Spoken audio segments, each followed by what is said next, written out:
Welcome back to the Red Eye Hour, Tiaj. You are now listening to Solo Stories with J. Meeks. This is Solo Stories number 17, American Flyer by Arlen L. Meek, written in June of 1994. Screams echoed across the barren dunes. Sergeant Tabor huddled in a shallow foxhole, clamping his hands over his ears.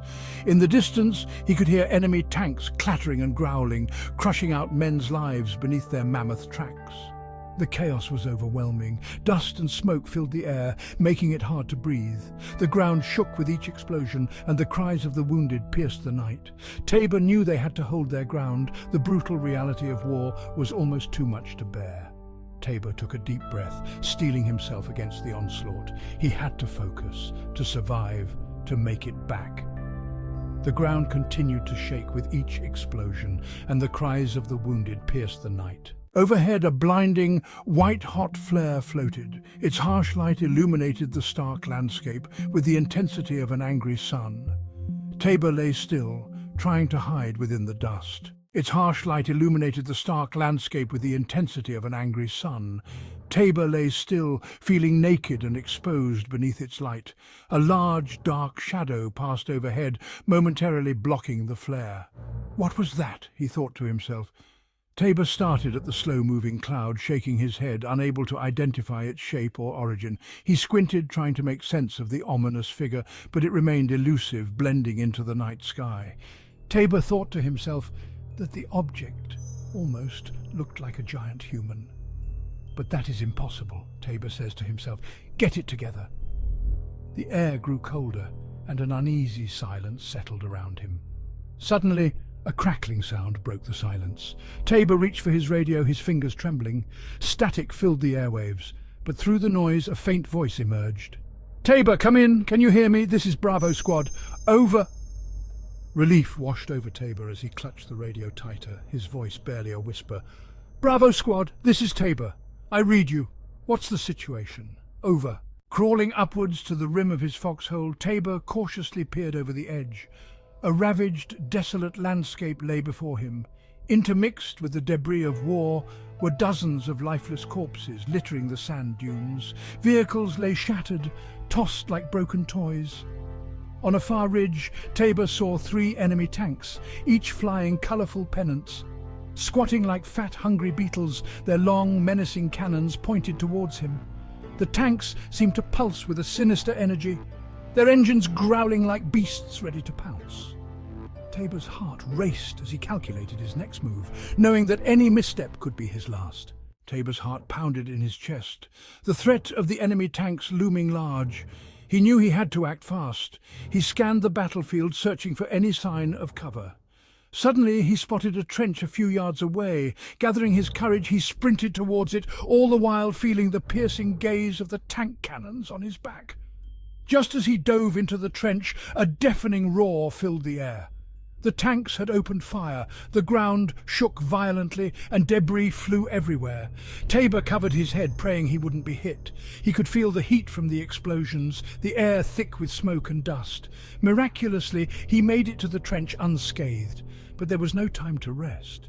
He could see around him soldiers who lay motionless, some missing arms and legs. It was a horrific scene of war. He had to keep moving. He crawled through the narrow passage, his ears ringing from the constant bombardment. His mind raced with thoughts of survival, each second feeling like an eternity. Suddenly the flare blinked out. Day became night, literally like someone had turned off a light switch. A deep, still darkness enveloped him. The ground trembled, the pounding grew closer and closer. Tabor vaulted from his shelter, fleeing the barrage. He ran blindly through the darkness, his only goal to put as much distance between himself and the enemy tanks as possible. Every step was a battle against fear and exhaustion, but he knew he couldn't stop. To stop was to die.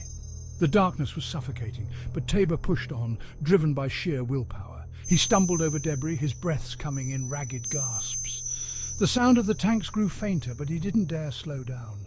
Through the smoke, Tabor swears that he keeps seeing a giant figure off in the distance.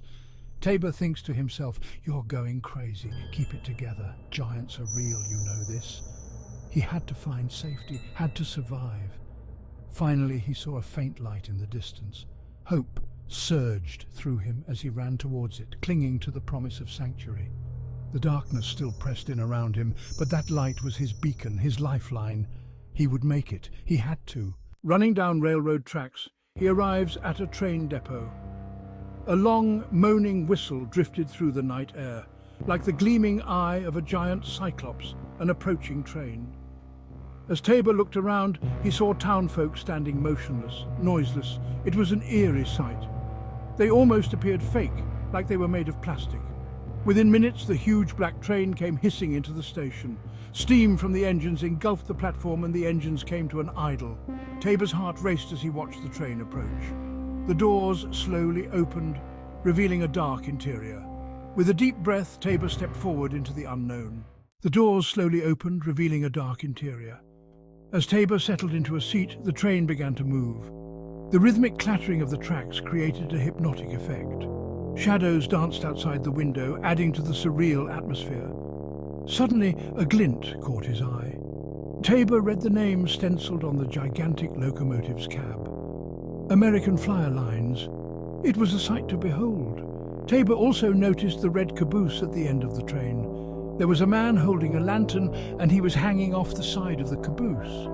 It was strange the man's movements seemed robotic, almost like he wasn't real. Everything seemed weird and almost disorienting.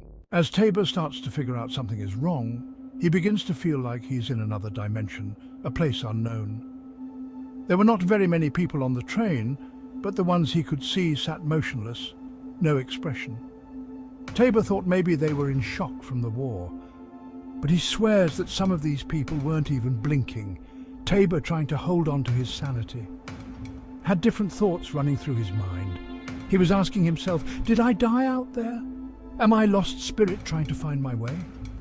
Tabor tells himself that it is the trauma from war, and once he is in a safe place, everything will seem normal again. Hopefully. While the train was travelling down the tracks, Tabor was peering out the window and up in the sky. He swears through the thick, low-hanging clouds mixed with smoke. Tabor swears that he saw an eyeball peering down through the clouds. It made him think about earlier when he thought he saw a giant human. Again, Tabor shook it off and told himself it's just his mind playing tricks on him. As the story ends, the train stops at the next destination. Sergeant Tabor gets off the train and starts walking in the direction he thinks he needs to go. As he is walking, suddenly in the distance, it appears to be a real giant. He always heard folklore, but never thought they were real. The giant walks slowly across the land and is heading straight towards Tabor. Sergeant Tabor is scared for his life. Frozen in fear, he tries to hide behind a military jeep that was inoperable. The giant reaches down and picks up Tabor in his hand. The giant doesn't seem to be aggressive and could have easily squeezed the life out of him. He is carried across the land. Tabor can see the terrain that he just journeyed through. The giant's steps echoed through the desolate landscape, a reminder of the battles fought and the resilience of those who survived and those who didn't. The giant comes to a gaping hole in the earth. Tabor is trying to figure out where he is at, but being so far up in the air and not really knowing how much land the giant covered was confusing. This black void also had plastic or some kind of material on the sides. He wasn't sure what it was. The next thing he knows, the giant drops Tabor and is falling towards this black void. Tabor thought in his mind that he was falling to his death. He tumbled and rolled and finally came to a stop, laying on his back. He looked around into the murky darkness. Sergeant Tabor lies motionless, surrounded by soldiers. Many were broken, all were silent. He heard voices. The battlefield was a haunting silence, only broken by the whispers of the wind and the distant echoes of the past. Only a faint piece of light came from up above this void he had fallen into. As his eyes adjusted, he could see military vehicles, planes, jeeps, buildings. Tabor thought to himself, where am I? Joey, did you sneak back downstairs again? I told you had to wait until after supper to play with your toys.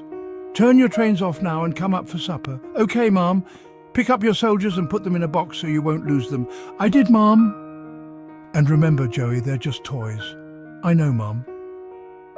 As the little boy turned off his train set and picked up the rest of his army guys, as the little boy left the room, Sergeant Tabor was able to climb up enough to peer out of the void. And at that moment, when he heard the conversation between a mother and her child, reality set in, and he wasn't real, only a plastic toy. And that is the end of our story. Thank you for listening to Solo Stories with J. Meeks.